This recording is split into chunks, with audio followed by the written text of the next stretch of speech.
U.S. President Donald Trump's tariffs are one of the biggest issues for Canadian voters and for party leaders. But Trump's threats against Canada's sovereignty are top of mind for pretty much everybody, and that has made the North into a political battleground. All three major party leaders have made recent visits to the North. Liberal leader Mark Carney has announced new investments into northern military presence and infrastructure. Conservative leader Pierre Poilievre has also promised to boost the military in Canada's Arctic. And NDP leader Jagmeet Singh says he wants to invest in Arctic sovereignty and defense as well. So for more on Arctic sovereignty, I'm joined now by Natan Obed. He's the president of the National Representational Organization for Inuit in Canada, and he's joining us from Ottawa. Thank you very much for being with us. Happy to be here. So the Arctic has really come into sharp focus during this election campaign due to a number of reasons, really, including President Trump's interest in the North, saying he wants to take control and buy Greenland. So what kind of reaction are you seeing to this renewed interest in the Arctic? Well, there's a mix. There's a great opportunity that Inuit leadership sees in this moment, but there's also just a huge worry.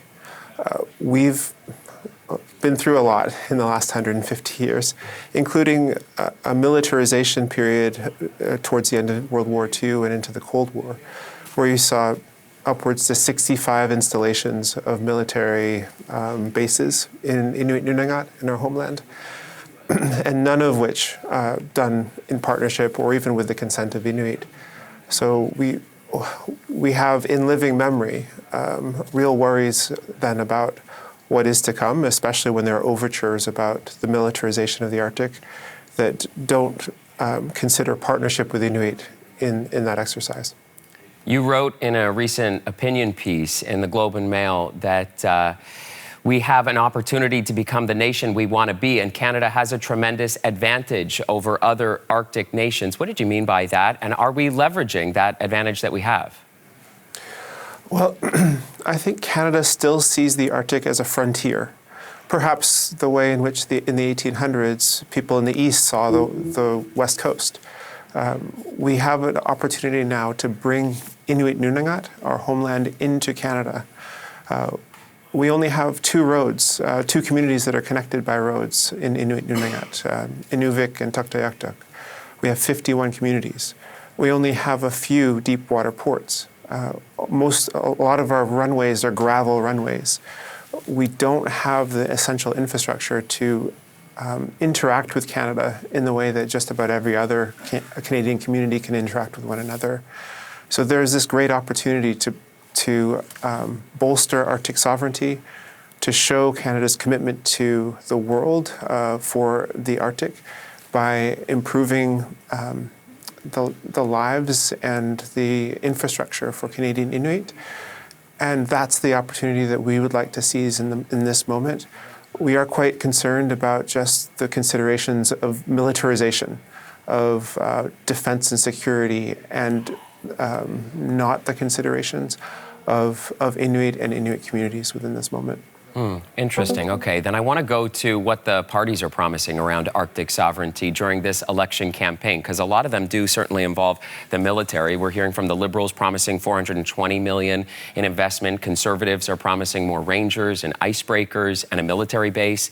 And the NDP are saying that they're promising military bases and deep water ports. So from what you're seeing in terms of the party platforms in this election, what's jumping out to you?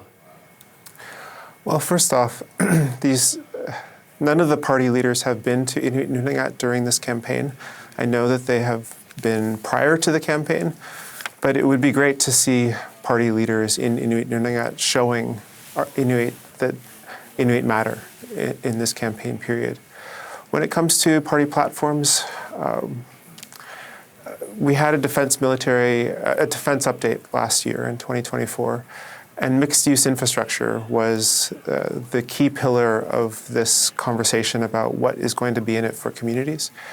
But even then, the definition of mixed-use infrastructure is pretty restrictive and doesn't allow for, say, water and sewer or some basic infrastructure for communities that we were hoping for.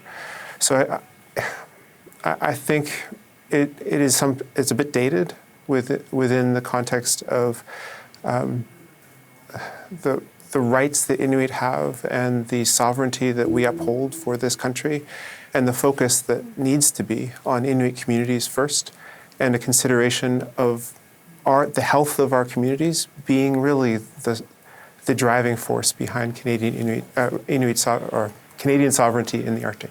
You mentioned off the top of our conversation here that there was a lack of participation in Team Canada politically from Inuit people. And I'm curious, from your perspective, what would it look like if the Inuit were more involved in this Team Canada approach? Well, it's interesting. We have premiers and the Prime Minister all trying to coordinate efforts in response to tariffs or in response to existential threats to the sovereignty of Canada. Canada is comprised of not only provinces and territories, but Indigenous peoples' governance. We have self-government in different regions of Inuit Nunangat. We have modern treaties that underpin our relationship with this country. Just imagine 40% of Canada's landmass, 72% of its coastline, is either owned outright by Inuit or is co-managed between Inuit, the federal government, and provinces and territories. We may be small in number, but we have an outsized role in the governance of this country. And I would like for us to take our rightful place as Inuit rights holders in the conversation about how Canada discusses who it is, to not only domestically, internally, but also to the world. We bring a level of, respect from the international community when you're thinking in UN terms, upholding the United Nations rights on Indigenous peoples. We also domestically have, co-management, the ability to say yes or no to a lot of the ambition that is being talked about the Canadian Arctic. And to imagine that away or that it doesn't exist, it doesn't help anyone. So we are patriotic Canadians as Inuit. We want to be a part of this moment, and we will be.